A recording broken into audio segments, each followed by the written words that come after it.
Bonjour tout le monde. Encore une fois, je m'appelle Michèle Bergeron. Je vais animer cette petite séance de questions avec vous pour répondre à vos questions sur le cours d'informatique du collège. Bonjour à tous. En fait, en gros, le cours, c'est un cours d'informatique. C'est un cours d'informatique qui se donne de secondaire 1 à secondaire 3. C'est un cours qui est obligatoire dans l'horaire. Tous les élèves y ont accès, peu importe les cours qui sont choisis.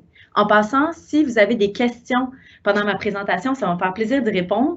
Vous pouvez m'écrire dans la barre de questions en haut si vous voyez.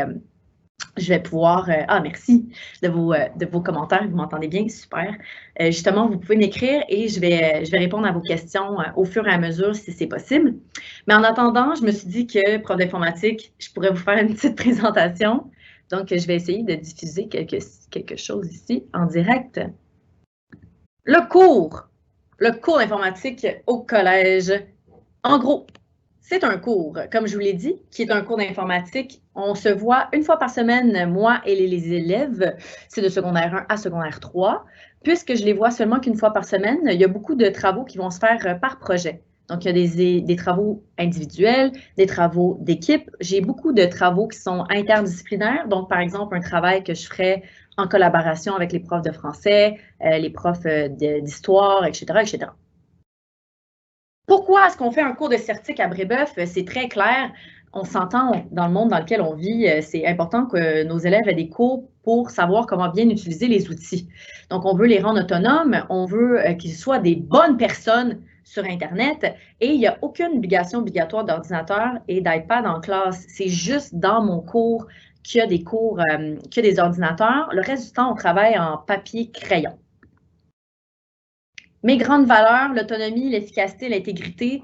Dès secondaire 1, on apprend aux élèves comment faire des recherches qui respecteraient les droits d'auteur, l'éthique, comment être intègre. Évidemment, ils doivent apprendre à être autonomes et efficaces puisqu'on se voit seulement qu'une fois par semaine. C'est clair qu'au début, il y a un petit ajustement de gestion du temps, mais sinon, ça se passe bien.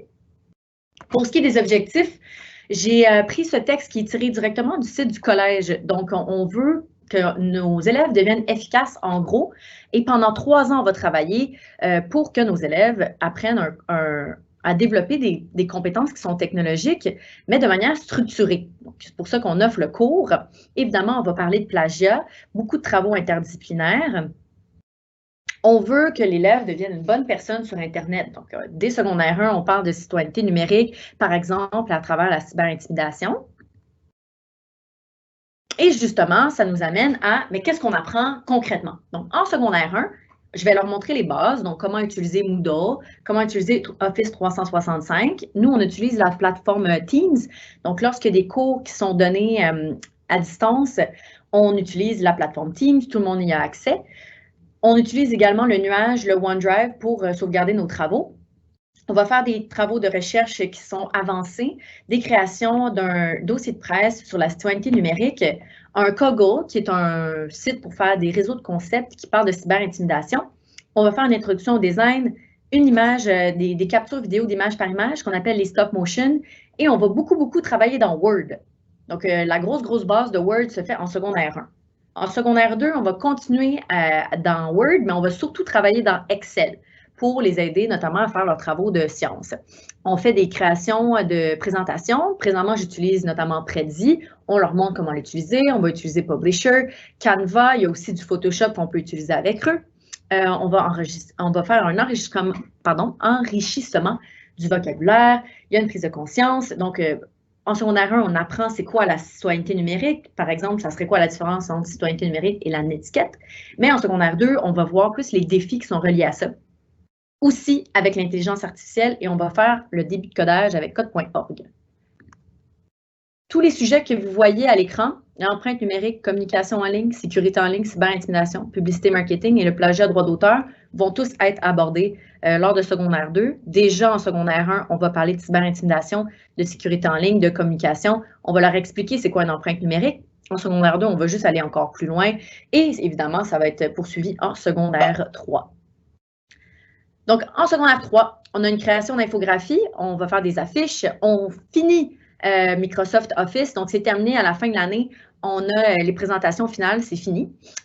Également, on a un gros travail à faire avec le cours d'histoire-géographie. Ils ont une capsule historique à faire, donc je leur montre comment utiliser des outils. Et on termine avec le codage avec code.org. Au final, on veut que, évidemment, nos élèves soient capables de maîtriser l'environnement de travail. On veut qu'ils soient capables de rechercher. On veut qu'ils soient capables de juger c'est quoi une bonne source, une mauvaise source, comment est-ce qu'on peut être intègre et éthique dans notre collaboration, comment est-ce qu'on peut être des bonnes personnes sur Internet. Donc, à la fin des 3 ans, c'est ça notre but, bien, il faudrait que vos élèves soient des bonnes personnes sur Internet et qu'ils soient efficaces. Donc, voilà, c'est mon grosso modo, c'est pas mal mon cours. Rebonjour. Donc, si vous avez des questions, je vais être prête pour y répondre. Ça va me faire plaisir. S'il y a des choses auxquelles je n'ai pas répondu, j'ai parlé un peu vite, évidemment, pour pouvoir lancer le plus d'informations possible. Ne vous en faites pas. Si vous avez besoin que je répète quoi que ce soit, ça va me faire plaisir. Sinon, ben, j'attends vos questions. Ça va me faire plaisir d'y répondre. Alors, pour ce qui est des inscriptions, lorsque vous êtes en secondaire 2 et que vous voulez aller en secondaire 3, les cours d'informatique, il n'y a aucun problème. Dans le fond, moi, mon but, c'est que les élèves deviennent efficaces, évidemment. À la fin de secondaire 3, il y a 2 examens. Il y en a un dans Word, il y en a un dans Excel. Si votre enfant n'aurait pas suivi, par exemple, le cours de secondaire 1 ou le cours de secondaire 2, bien évidemment, il va avoir du rattrapage à faire, mais ça ne sera pas un problème. Dans le fond, la personne peut prendre rendez-vous avec moi et au courant de l'année, moi, je vais juste voir ce qui est vraiment nécessaire pour ce qui est de la portion d'évaluation finale. Sinon, on s'attend à ce que les élèves soient capables d'utiliser un clavier, évidemment, soient capables d'accéder aux outils en ligne. Mais si c'est leur première année à Brébeuf, évidemment qu'on va faire le travail de leur montrer c'est quoi les outils, c'est quoi Moodle, c'est quoi Office 365, comment utiliser les réseaux du collège. Ça ne sera pas problématique. Donc, évidemment qu'il va y avoir un certain retard à rattraper. Néanmoins, ce n'est pas du tout problématique. On peut très bien faire ce rattrapage-là à la fin de la 3e année. Pour ce qui est des niveaux en informatique, non, il n'y a pas de niveau différent, comme par exemple dans un cours d'anglais où on pourrait avoir débutant, intermédiaire et avancé. Dans le cours de certique, tout le monde suit le même curriculum. Évidemment qu'il y a certaines personnes qui sont beaucoup plus avancées avec la technologie que d'autres. On a donc un niveau qui est plus, je ne vous dirais pas que c'est moyen, c'est plus dans le élevé puisqu'on offre un cours qui est enrichi, puisque c'est un cours maison. Donc, on s'attend à ce niveau-là de la part des élèves, mais non, il n'y a pas de niveau. Ce qui va différencier, c'est que parfois, il y a des élèves qui vont juste avoir beaucoup plus de facilité que d'autres. Le cours est monté pour que tous soient capables de réussir. Donc, on ne veut pas créer un gros décalage entre ceux qui sont capables de tout faire et ceux qui, c'est la première fois qu'ils arrivent devant un ordinateur. On s'attend à ce que la personne ait juste des capacités de base et on progresse de secondaire 1 à secondaire 3. Les attentes ne sont clairement pas les mêmes de secondaire 1 à secondaire 3, mais comme j'ai répondu tout à l'heure, s'il y a quelqu'un qui arrive en secondaire 3 et qui n'a jamais fait le cours de certique, il ne devrait pas vouloir couler mon cours. Ça devrait bien se passer. Parfait. Donc, les projets, les élèves devraient-ils les terminer en classe? Absolument. Les projets, par contre, sont étalés sur plus qu'un cours. Donc, je vous dirais qu'en moyenne, un projet va durer 3 à 4 cours et mon cours est vraiment fait pour qu'il n'y ait pas de devoir. Donc, si vous n'avez pas d'ordinateur à la maison, ce n'est pas un problème. C'est aussi simple que ça. On ne veut pas que les parents aient à débourser de l'argent pour acheter un iPad, pour acheter un Chromebook, pour acheter un poste avec un écran, peu importe. On ne veut pas ça. Donc, mes cours, si je donne 4 périodes, ça se fait en 4 fois 45 minutes. Par contre, si là, l'élève gère mal son temps pendant une période, je ne sais pas, il n'a pas bien compris les consignes, puis, ou sinon, il ne se souvient plus exactement comment faire mes démonstrations, bien, sachez d'abord que tout est disponible sur Moodle. Donc, si un élève n'est pas là pendant la période, il n'y a aucun problème parce que tout le contenu est disponible de la maison. Il peut juste se connecter à Moodle. Par contre, là, ça demande à ce qu'il y ait au moins un ordinateur à la maison. Mais s'il n'y en a pas, ça ne dérange pas parce qu'on a des postes à l'école. Donc, on a 2 laboratoires d'informatique. La situation est un peu particulière avec le COVID puisque les locaux sont partagés. les 2 locaux. Donc, on demande à ce que les élèves ne viennent pas travailler le matin, le midi et le soir pour ne pas briser les fameuses bulles du gouvernement. Mais si on tasse la situation covideuse, les élèves ont accès à des ordinateurs le matin, le midi et le soir s'ils veulent progresser dans leurs travaux. Donc, il n'y a pas de devoir. Ça se fait en 4 cours. Ça se fait en 4 cours. On ne veut pas qu'il y ait des travaux à faire à la maison. Même chose si vous avez plus qu'un enfant à Brébeuf. Vous savez, comme moi, que parfois il peut avoir beaucoup de travaux à faire. Donc, on veut éviter ça au maximum. Je vais publier. Dans le fond, la personne demande pourquoi est-ce que certification est en petit. En fait, le titre du cours est beaucoup trop long. C'est simplement ça. Certic, c'est certification en technologie de l'information et des communications.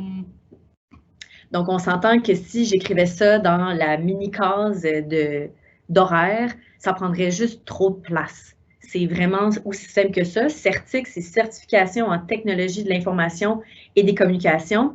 Le certification vient du fait que en secondaire 3, comme je vous l'ai mentionné un petit peu plus tôt, on a 2 examens. On en a un dans Word, on en a un dans Excel, ce qui fait que à la fin des 3 années, on considère que l'élève est complètement autonome. Donc, en secondaire 4, en secondaire 5, puis au cégep, puis à l'université, il devrait avoir tous les outils pour être capable de faire des travaux de haute qualité et aussi, évidemment, être une bonne personne sur Internet. Donc, il devrait être capable de comprendre les limites de sa propre utilisation, comment est-ce qu'on se protège des fraudes, etc., etc. Donc, ça dépasse, évidemment, le cours de secondaire 1 à secondaire 3. Là. Tous les outils vont être appris pour plus tard. Même par rapport à ça, on a à Brébeuf le cours qui s'appelle le cours Magellan au cégep. Et le cours Magellan, c'est un cours qui est obligatoire pour tous les élèves qui ne viennent pas de Brébeuf. En gros, c'est un cours de méthodologie.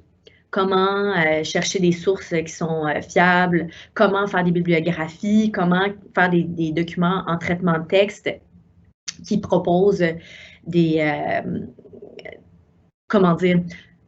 proposent de l'information de manière efficace et saine. Donc, à Brébeuf, on a ce cours-là. Si l'élève réussit en secondaire 3 sa certification, on lui crédite une partie des cours. Donc, il n'y a pas besoin de refaire les cours qu'il a suivis en secondaire 1 à secondaire 3. C'est pour ça que c'est certification. Parce qu'au final, il y a vraiment un petit certificat qui est donné qui dit que oui, le travail a été fait en secondaire 3 et que c'est terminé.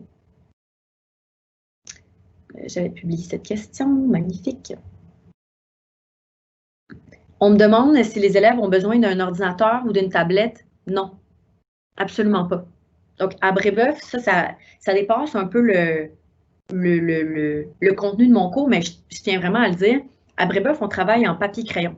Donc, les élèves en classe n'ont pas de tablette, ils n'ont pas d'iPad. Ils travaillent avec un papier et des crayons. Même nous, en tant qu'enseignants, on a évidemment des projecteurs, mais on n'a pas de tableau blanc interactif. On a vraiment les tableaux à craie, comme avant. Mais comme je vous dis, on a les projecteurs, on a des ordinateurs pour pouvoir avoir accès à nos documents si on a des présentations à faire, si on a des films à passer. Et si l'enseignant a besoin d'avoir l'utilisation de la technologie, par exemple avec des Chromebooks ou avec des iPads, au collège, on a 2 chariots. Donc, on en a 4.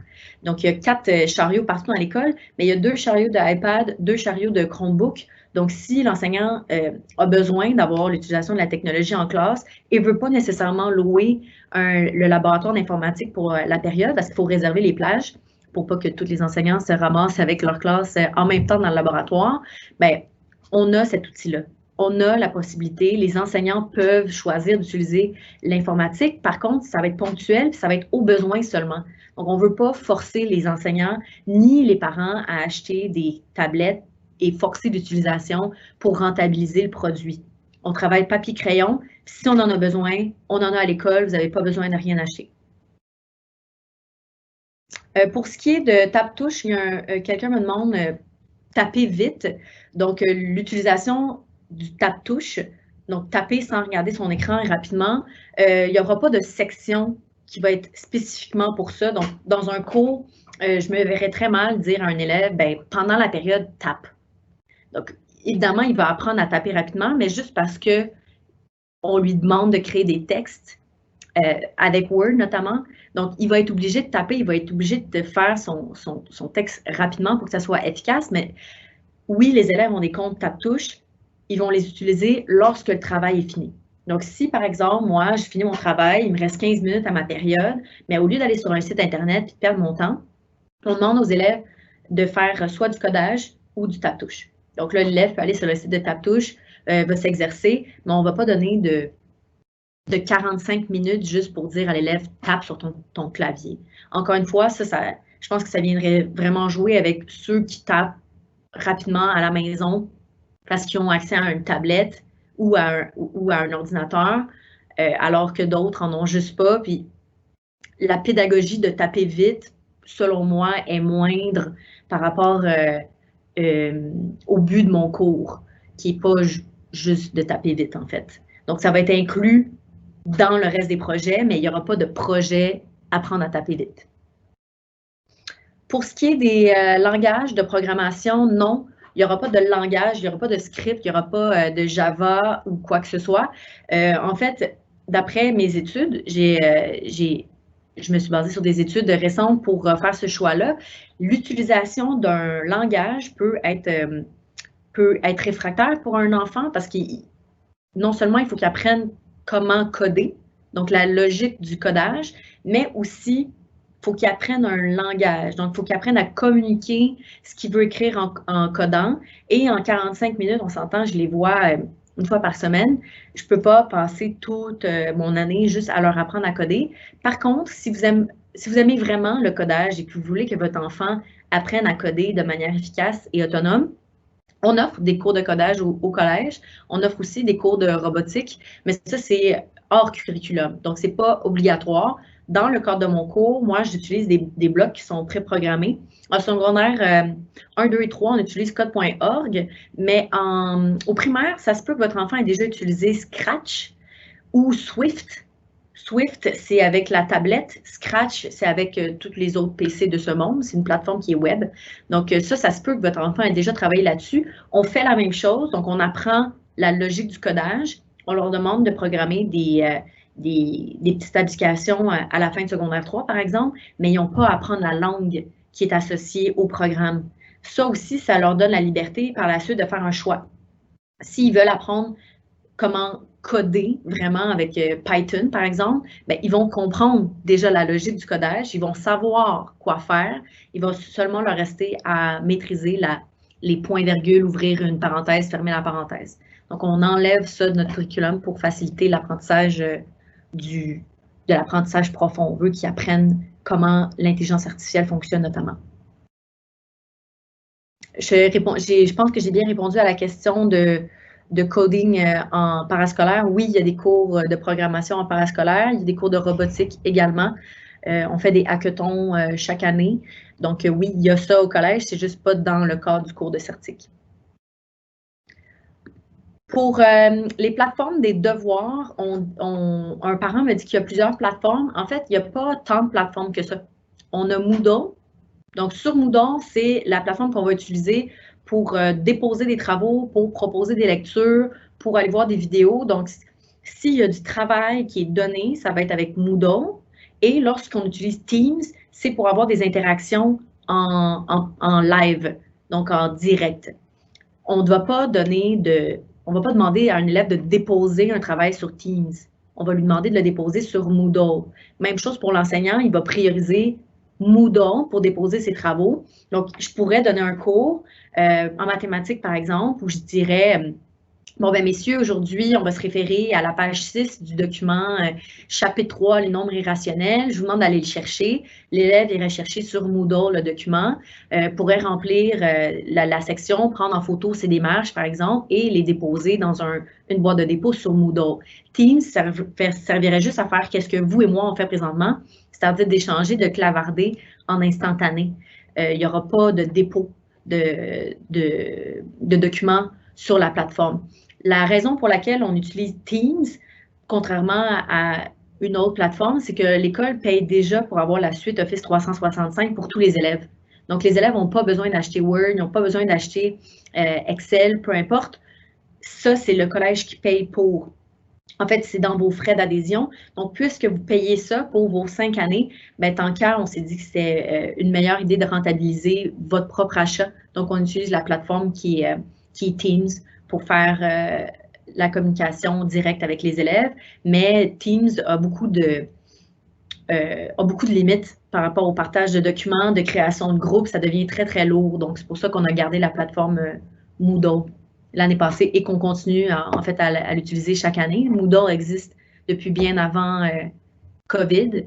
Teams existe depuis bien avant COVID. C'est juste qu'on n'avait pas besoin d'avoir ce genre d'interaction-là avec les élèves. On les voyait tout le temps. Alors que là, c'est possiblement en distanciel. Comme vous le savez, présentement, on est en 100% présentiel. Quelqu'un me demande, à part Certic, est-ce qu'on utilise beaucoup l'informatique? Bien, je vous dirais que ça dépend vraiment des enseignants. S'il y a des cours de Certic, en fait, c'est pour faciliter la transition entre moi, mon cours, et ceux des autres enseignants. C'est sûr et certain qu'il va y avoir des recherches à faire. Hein. Ça, c'est sûr, dans toutes les matières possibles et imaginables. Au moins une fois, il va y avoir une recherche qui est nécessaire. Donc, oui, il va y avoir cette utilisation-là. Mais si vous voulez dire utilisation de l'informatique, c'est vraiment propre à chaque enseignant. Là. Même, je voudrais dire à chaque matière, mais c'est vraiment chaque enseignant. C'est pointilleux. Il y a un prof qui pourrait aimer utiliser son iPad en classe, projeter des choses, faire des tests interactifs avec les élèves, alors qu'un autre serait plus conservateur dans sa manière, dans son approche, et donner des documents qui sont toujours imprimés. Il les veut en main propre et non pas en dépôt. Ça dépend de chaque enseignant. C'est pas quelque chose qui me concerne moi avec Certic ou qui concerne même l'école et sa vision. Nous, on veut juste favoriser au maximum l'intégration des TIC de manière saine. À ce moment-là, c'est à l'enseignant de choisir son avenue. Pour ce qui est des niveaux de Word, d'Excel, en fait, on commence à la base parce qu'il y a certaines personnes qui n'ont jamais vu Word. Donc, je vous rappelle que quand vos enfants arrivent en secondaire 1, ils viennent de plein d'écoles différentes. Donc, il y en a qui utilisent des iPads, il y en a qui n'en utilisent pas, il y en a qui utilisent des éditeurs de texte, il y en a qui n'en utilisent pas. Excel, est-ce que tout le monde l'utilise au primaire? Absolument pas. Donc, on commence avec vraiment la plus basse des bases, là, juste comment changer une police et une taille et de la couleur, mais on va vraiment, vraiment loin après. Là. En secondaire 3, par exemple, les élèves font des BD dans Word. Donc, il y a des formes, il y a des éditeurs de texte, je veux qu'ils changent les marges, je veux qu'ils m'enlèvent des fonds d'images pour créer de la transparence, pour créer eux-mêmes. En fait, eux se prennent en photo, ils vont rajouter des fonds ou l'inverse. Ils pourraient, par exemple, se prendre en photo en faisant une pause et rajouter une épée, par exemple, avec Word. Donc, on va vraiment loin. Au final, notre Word devient comme un Photoshop, mais en plus un éditeur de texte, on voit pratiquement toutes les fonctionnalités de Word. Même chose avec Excel, on commence avec la base, donc juste comment noter une formule, mais on va faire des tris après, on va créer des feuilles, on va faire des liens entre les cellules, on peut se rendre vraiment, vraiment loin. Mais ça, c'est bâti sur 3 ans. Pour ce qui est de, je pense que je viens de répondre assez bien à la question, on ne créera pas de macro avec les élèves, mais oui, évidemment, toutes formules vont être utilisées, l'utilisation des graphiques, des tableaux interactifs, tout ça, c'est vu de A à Z. Par contre, l'utilisation macro, non, on n'en fait pas. On ne se rend pas jusque-là. Pour ceux qui viennent d'arriver, je veux juste remettre en perspective cours de Certic, cours d'informatique. Donc, Certic, certification en technologie de l'information et des communications. C'est un cours obligatoire de secondaire 1 à secondaire 3. C'est une fois par semaine. On travaille beaucoup par projet. Un projet dure habituellement 3-4 périodes. Il y a des projets qui sont plus longs qui pourraient aller jusqu'à 5 périodes où là, il y aurait par exemple des oraux qui seraient demandés à la fin d'un travail qui est fait en classe. On a 2 laboratoires d'informatique. Mon cours se donne au laboratoire d'informatique. Pour ce qui est des autres enseignants, il n'y a pas l'utilisation obligatoire de tablettes à l'école ni de Chromebook. On a des chariots au besoin. C'est au choix de l'enseignant d'utiliser la technologie ou non dans son cours. Sinon, les élèves travaillent papier-crayon, comme dans notre temps. Ça se passe super bien. Et le choix qu'on a fait de garder le papier-crayon, en fait, c'est qu'on s'est basé sur les études qu'on a bâties au collège, au cégep. Donc, on a regardé les élèves du collège, donc ceux qui ont fait leur secondaire à Brébeuf, et on regardait les élèves qui venaient de l'externe. Et après, on a crunché nos données en beau français. On a regardé pour vérifier est-ce qu'il y avait vraiment une différence entre nos élèves et ceux de l'extérieur et est-ce que cette différence-là se créait par rapport à l'utilisation de la technologie. Donc, est-ce qu'il y avait une corrélation entre les notes de l'élève et l'utilisation de la technologie au secondaire? Et finalement, on s'est rendu compte que nous, notre méthode de papier-crayon, nos élèves ont encore une grande longueur d'avance sur les autres élèves qui viennent de l'externe. On parle de 7 points à peu près dans la moyenne. Donc, par exemple, si dans c'est vraiment des nombres qui n'existent pas, c'est vraiment juste à titre d'exemple, mais si j'ai des élèves qui viendraient de l'externe qui auraient une moyenne de 80 dans un cours, ben, les élèves de Brébeuf, eux, auraient 87. Donc, on parle vraiment d'un 7 points de moyenne par tout cours confondu, et pourtant, on n'utilise pas la technologie. Donc ça, on considère que ces nombres-là valent quelque chose et on veut continuer avec cette idéologie qui est aussi très jésuite, de mettre l'élève au centre de sa réussite, au centre de ses propres considérations. Donc, on sait qu'on a beaucoup d'écrans à la maison, il y en a partout, nos élèves sont bombardés par la technologie. On a fait le choix conscient au collège de ne pas intégrer la technologie de manière obligatoire avec des tablettes et des iPads. Des Chromebooks, je veux dire. Donc, ça, c'est vraiment le choix qui a été fait. Par exemple, dans mon cours, puisque c'est un cours d'informatique, là, on utilise les laboratoires. Mais je rappelle qu'on a aussi des chariots pour les autres enseignants s'ils veulent intégrer la technologie ponctuellement dans leur période. Il y a quelqu'un qui vient juste de me poser une question en anglais et en fait, je viens de passer les 5 dernières minutes à le dire en français. Donc, je vais quand même y aller rapidement pour cette personne-là. Donc, en gros, la raison qui fait qu'on utilise papier et crayon, simplement, c'est à cause des différences que ça a au cégep notamment, mais aussi pour l'idéologie qu'on veut éviter que les élèves soient forcés d'utiliser la technologie pour avancer dans leur parcours scolaire. Au final, il n'y a pas de bénéfice. Les nouvelles études montrent qu'il n'y a pas de bénéfice à utiliser la technologie de manière obligatoire.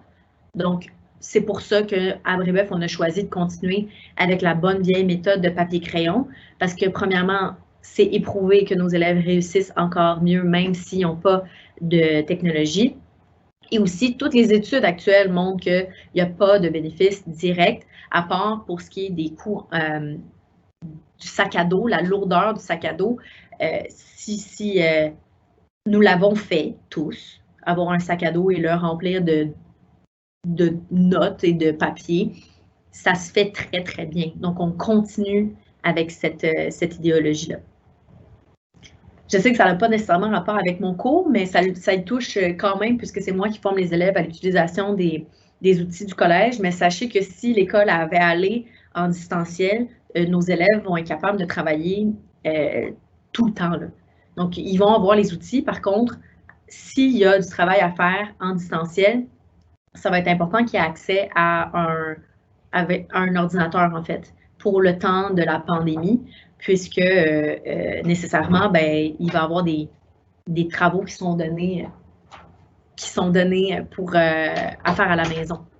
Ben, j'en profite pour vous présenter Madame Léraud. Bonjour. Nous sommes 24 présentement. Donc, Madame Léraud, qui est l'autre enseignante d'informatique au collège et qui enseigne Certic en secondaire 1. Donc, si vous avez des questions qui sont plus spécifiques que pour les secondaires 1, Mme Léraud va pouvoir y répondre. Je vais pouvoir y répondre également. Mais à date, on a parlé de 2 bacs. J'ai apporté mon ordinateur. OK, entendu. Donc, je vais la laisser s'installer. Si ça fait un bruit de réverbération, on s'arrangera autrement. Mais ça devrait bien aller. J'ai des écouteurs aussi. Magnifique. Donc, nous... Oui, justement. Donc, quelqu'un vient de mentionner que, en parlant de l'utilisation des technologies, que non seulement c'était pas positif pour l'enseignement, mais en plus, c'était dommageable pour l'apprentissage des élèves en général dans leur développement. Donc, au collège, on est tout à fait conscient de ça. C'est pour ça qu'on a choisi, encore une fois, de continuer dans la lignée de pas d'écran dans les locaux de cours normaux. Donc, mon cours dure une fois 45 minutes par semaine. Donc, c'est vraiment le temps maximal, en fait minimal dans notre cas, puisque les enseignants peuvent utiliser la technologie, mais on ne veut pas utiliser d'écran dans les locaux. On veut que les élèves puissent travailler avec leurs mains, puissent écrire manuellement. On voit qu'il y a énormément, encore une fois, d'études qui montrent que l'écriture aide à la compréhension. Donc, taper, c'est pas la même chose que d'écrire. Même juste en termes de motricité, c'est un monde de différence. Donc, nous, on le prend en considération dans le choix de ne pas intégrer des écrans obligatoires en classe. On peut le faire tout à fait de manière périodique. On a les outils. On a les 4 chariots, 2 iPads, 2 Chromebooks, puis on a aussi 2 laboratoires d'informatique. On a les outils, c'est pas qu'on les a pas, c'est qu'on fait le choix conscient de ne pas les forcer en classe. C'est vraiment ça la différence. Merci. Dites-vous que ça, c'est clairement pas moi, Michèle Bergeron, qui a choisi cette avenue-là, mais comme beaucoup d'entre vous, je suis très, très satisfaite que Brébeuf ait fait ce choix-là. Je suis quand même prof d'informatique dans un collège qui n'a pas de technologie et je suis pour qu'on n'ait pas de technologie. Mon but, c'est aussi de leur apprendre comment bien utiliser la technologie, évidemment. Là. Ce qui, selon moi, est quand même plus difficile à faire quand on a le visage dans l'écran 24 heures sur 24 au final.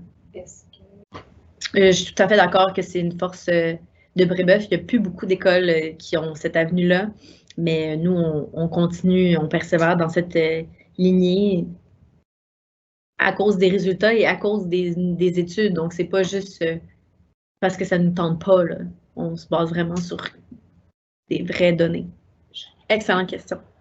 Donc, oui, évidemment, ça fait partie de notre cours d'être critique par rapport aux informations qui sont présentées sur le web. On leur explique c'est quoi les fake news, on leur explique c'est quoi les deepfakes, on se donne des exemples, on leur donne des outils également de comment être capable de les reconnaître et comment, qu'est-ce qu'on fait face à ces fausses nouvelles-là. Et également, on leur explique c'est quoi qu'est-ce que ça fait foncièrement. Si vous partagez une fausse nouvelle, vous faites également partie du problème, même si vous trouvez que c'est très drôle et que vous savez que c'est une fausse nouvelle. On leur apprend tout ça. Donc, chaque année, de secondaire 1 à secondaire 3, il y a toujours une section qui est donnée spécifiquement pour la citoyenneté numérique. En secondaire 1, on se concentre beaucoup sur la cyberintimidation et sur comment faire des recherches qui sont sensées. Donc, c'est quoi une bonne source? Comment vérifier que c'est factuel? Donc, oui, absolument. C'est sûr et certain qu'on en parle. On va parler beaucoup en secondaire 2 des réseaux sociaux. C'est quoi l'utilisation saine des réseaux sociaux? Tout le concept de si vous ne payez pas pour un produit, vous êtes le produit. On leur montre beaucoup de vidéos à ce propos. Ils vont créer pardon. Je ne me rappelle plus c'est quoi le mot que je cherche. Mais bref, des dossiers de presse. Donc, ils vont créer des dossiers de presse qui parlent spécifiquement de cette problématique-là parce que c'est très actuel et ça les touche tous les jours. Donc, oui, une partie de mon rôle est de faire en sorte qu'ils soient sensibilisés à ce genre de problème-là et qu'ils soient critiques face à ce genre de problématiques également. Donc, oui, ça fait partie de mon travail et on le fait de secondaire 1 à secondaire 3 parce que c'est d'actualité, en fait. Ça va toujours le rester encore plus aujourd'hui qu'avant. C'est tellement nouveau tout ce qui se passe. Même chose avec l'intelligence artificielle. On est dans une courbe qui est exponentielle de l'utilisation et de la compréhension de l'intelligence artificielle. Donc, mon rôle, c'est aussi de leur apprendre comment ça fonctionne. Fondamentalement, comment fonctionne l'intelligence artificielle avec le deep learning, l'apprentissage profond. On montre aux élèves comment est-ce qu'un ordinateur pourrait apprendre à reconnaître votre visage, par exemple, avec votre téléphone intelligent. Au fur et à mesure que cet apprentissage-là se fait, on va de plus en plus vers le sens critique. Donc, en secondaire 3, on peut se poser des questions sur les limites de l'intelligence artificielle. Qu'est-ce que ça va faire dans nos vies, l'intelligence artificielle? Est-ce que c'est nécessairement mauvais? Est-ce que c'est nécessairement bon? Où est la part de gris là-dedans? Donc, oui, ça aussi, j'en parle. Même chose avec le codage et les fameux hackers. Donc, mes élèves qui en arrivent en secondaire 1, leur première question, c'est est-ce que je vais devenir un hacker dans votre cours? Mais Non, je veux pas que vous appreniez à devenir des hackers, mais je veux que vous compreniez par contre qu'est-ce que ça fait un hacker, puis de comprendre aussi que ça existe des hackers, les casquettes blanches que ça s'appelle, qui travaillent pour le bien, ça existe. Donc ça, on en parle aussi lors du cours de Certic. Pourquoi est-ce qu'on ne continue pas le cours après secondaire 3? La réponse est très, très simple. En secondaire 4, nos élèves ont l'examen du ministère comme tous les élèves du Québec. L'examen du ministère en mathématiques est particulièrement difficile. Donc, en secondaire 4, le cours qui est donné de Certic va être remplacé par un cours supplémentaire de mathématiques. Donc, en secondaire 4, les élèves ont 6 cours de mathématiques par semaine. C'est-à-dire que tous les jours, ils ont des mathématiques et qu'une fois sur les 5 jours, ils vont avoir une période double. Ça, c'est vraiment pour leur permettre de bien comprendre la matière de secondaire 4, qui est un programme qui est extrêmement lourd. Je parle d'expérience, je suis enseignante de mathématiques aussi à Brébeuf. J'ai enseigné en secondaire 4 l'année passée. Donc, je sais vraiment les difficultés que peuvent apporter cette année qui est cruciale pour les élèves. Donc, en secondaire 4, ils ont un cours supplémentaire de mathématiques et en secondaire 5, c'est les options.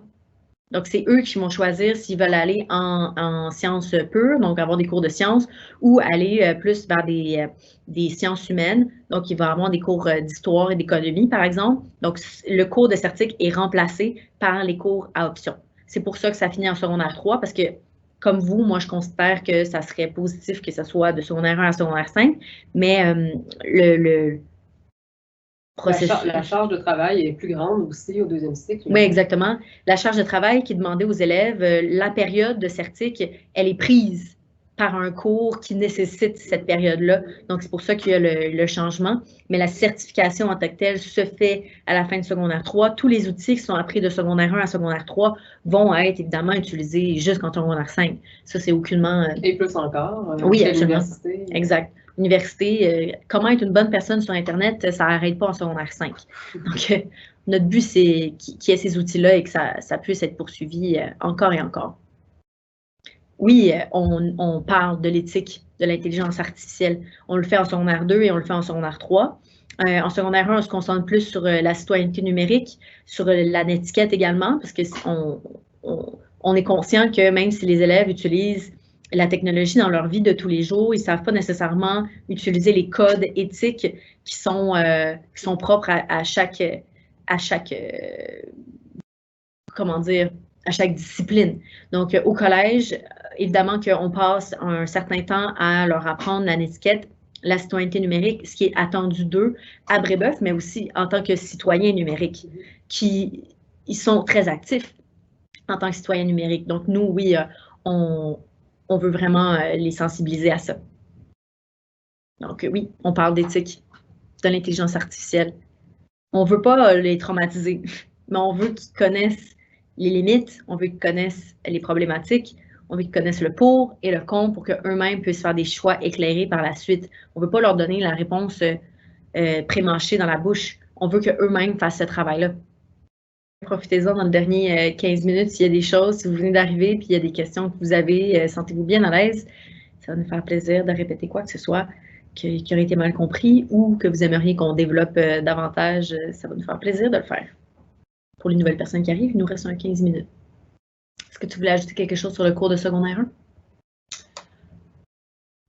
1? Là, j'ai plus ou moins j'ai entendu sommairement ce que tu as dit à propos du cours de première secondaire, mais en général, on parle vraiment de la base, de l'utilisation de l'ordinateur, du clavier, de logiciels, des plateformes qui sont utilisées là, par le collège pour diffuser le contenu de cours, pour leur permettre d'être le plus autonome possible. Et ça dans la réalisation des différents travaux, des différentes matières aussi. Donc, c'est vraiment leur donner les outils nécessaires pour bien démarrer leurs années au secondaire. Donc, organiser son espace de travail aussi, ça semble simple, mais c'est quand même compliqué. Et voilà, écrire un courriel, ça part aussi qu'on parle de la base, d'écrire un courriel à son professeur. Les élèves sont bien bons pour texter, c'est changer des messages, mais c'est pas du tout la même manière. Donc, on parlait d'une étiquette tout à l'heure, mais c'est ça aussi, il y a une étiquette concernant l'utilisation de la messagerie Outlook. Donc, voilà, mais il y a le volet citoyenneté numérique qui est d'abordé aussi. Et je pense qu'il est très bien, qu'il est bienvenu. Voilà. C'est ce que je voudrais ajouter. Il y a une question sur si on a une deuxième vague, est-ce que tu veux en parler? Quand on parlait d'autonomie, justement, on met l'accent, je dirais, sur les plateformes qui vont permettre aux jeunes d'être à l'aise avec celle-ci en cas de deuxième vague. On parle de Moodle, on parle de justement la messagerie Outlook, on parle de Teams. Donc nous, on se dépêche un peu de tout mettre ça en place et de s'assurer que les élèves comprennent bien leur utilité et qu'on comprenne bien comment les utiliser aussi pour être prêts à cette deuxième vague si elle arrive.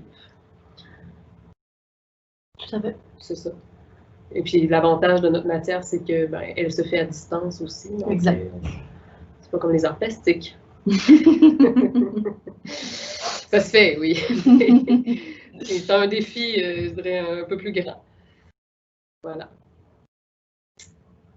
Quelqu'un me pose une question sur les Zooms. Pour ce qui est de l'utilisation de Zoom, on n'utilise pas Zoom au collège, puisqu'il y a beaucoup de problèmes de confidentialité. On utilise la plateforme Teams, donc celle que vous utilisez présentement avec moi. C'est la plateforme qui est utilisée pour faire les discussions en direct. Est-ce que c'est attendu que tout se fasse par Internet? Non, pas nécessairement. On l'a vu l'année passée au collège, il y a certains enseignants qui demandaient, je pense par exemple au cours de mathématiques, de prendre en photo des démarches et de les envoyer pour permettre à l'enseignant de voir autre chose que juste des réponses courtes ou des vrais ou faux. Ça dépend évidemment des matières. Je pense qu'en art plastique, clairement, vous n'avez pas demandé simplement des examens faits en ligne. Non, c'est ça. Je vais tourner pour que vous puissiez voir, madame. On s'est concentré sur la réalisation de projets dans la mesure du possible. Mais pour ce qui est des examens, on a fait des petits quiz. On a abordé davantage l'histoire de l'art, l'appréciation, faire de la révision surtout. Mais les examens, non, ce n'était pas vraiment pertinent pour cette période de confinement précipité qu'on a vécu. Donc, comme il y a une question qui vient d'être posée, excellente question, est-ce que ça va être des vidéos qui sont préenregistrées ou est-ce que les enseignants vont donner des Teams? Ça dépend des enseignants. Nous, la consigne qui nous a été remise générale, c'est d'y aller avec notre autonomie professionnelle, mais on doit être disponible en suivant la grille horaire. Donc, notre grille horaire, si j'ai un cours à 8h10 le matin, ben c'est moi qui donne le cours à 8h10 le matin. Donc, je vais être devant mon écran, je vais être devant mon Teams, je vais projeter des documents. Il y a du travail qui va être fait en même temps par les élèves. Ça va se faire comme s'ils étaient en classe, mais à la maison. Alors qu'il y a certains enseignants qui pourraient dire à 8h10, je suis là, allez regarder la vidéo que j'ai déposée sur Moodle, parce que puisque j'enseigne à, je ne sais pas moi, 7 groupes, au lieu de répéter 7 fois la même chose, j'ai fait une démonstration. Donc, allez regarder la vidéo, je vous laisse 2 minutes. On revient ici dans 2 minutes, mais ça va se faire en instantané. Il n'y aura pas de... ça, c'est le travail à faire cette semaine. Si vous avez des questions, envoyez-moi un courriel. Ça va vraiment être des plages horaires respectées. Les élèves vont avoir leur horaire et les enseignants, on respecte cet horaire-là.